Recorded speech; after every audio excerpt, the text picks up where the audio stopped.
Once upon a time, in the modern era of aviation, there was a woman named Amelia Earhart. She was a pioneering aviator who made history in 1932 as the first woman to fly solo across the Atlantic Ocean. She continued to break records and set new milestones in the field of aviation, becoming a national hero and an inspiration to many. But her life and career came to a tragic end on July 2, 1937, when she and her navigator, Fred Noonan, disappeared without a trace. It was June 1, 1937. Amelia and Fred took off from Miami in a Lockheed Electra 10E aircraft, embarking on a journey to fly around the world. They flew across the Atlantic and onto Africa, then onto India and Southeast Asia. The world held its breath as they made their way across the globe, but excitement turned to concern as they approached the final leg of their journey.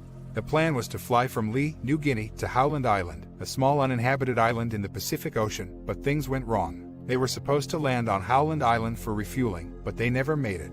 The last communication from Earhart was a radio message, in which she said that they were running low on fuel and were having difficulty finding the island. Despite efforts to establish contact, there was no further communication from the plane, and it disappeared without a trace. The United States government launched a massive search operation, but despite an extensive effort that included the use of ships, planes, and even a dirigible, but nothing was ever found. The search was eventually called off after 2 weeks, and the fate of Earhart and Noonan remains a mystery to this day. Over the years, a number of theories have been put forward to explain the disappearance of Earhart and Noonan. Some have suggested that they simply ran out of fuel and crashed into the ocean, while others have proposed that they were captured by the Japanese and held as prisoners of war. Still, there is a possibility that they may have crash-landed on a remote island and died there. But none of the theories have been proven. One of the most popular theories is that Earhart and Noonan may have crash-landed on the island of Nicumaroro, which is located in the western Pacific.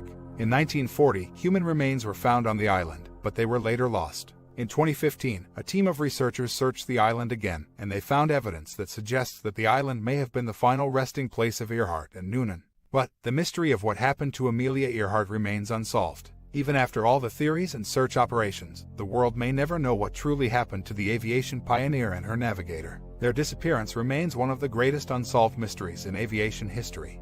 Amelia Earhart's legacy lives on, inspiring generations of women to pursue their dreams and break barriers. Her spirit of adventure and determination will always be remembered as a symbol of courage and perseverance. But her mysterious disappearance will always be a haunting reminder of the fragility and uncertainty of life. As the story unfolds, one thing remains certain: we are all left with more questions than answers. The world may never know what truly happened to Amelia and Fred on that fateful day in July. But that's not where the story ends, it's where it begins. It's a call to adventure, to never stop seeking answers, to never stop exploring, and to never lose hope.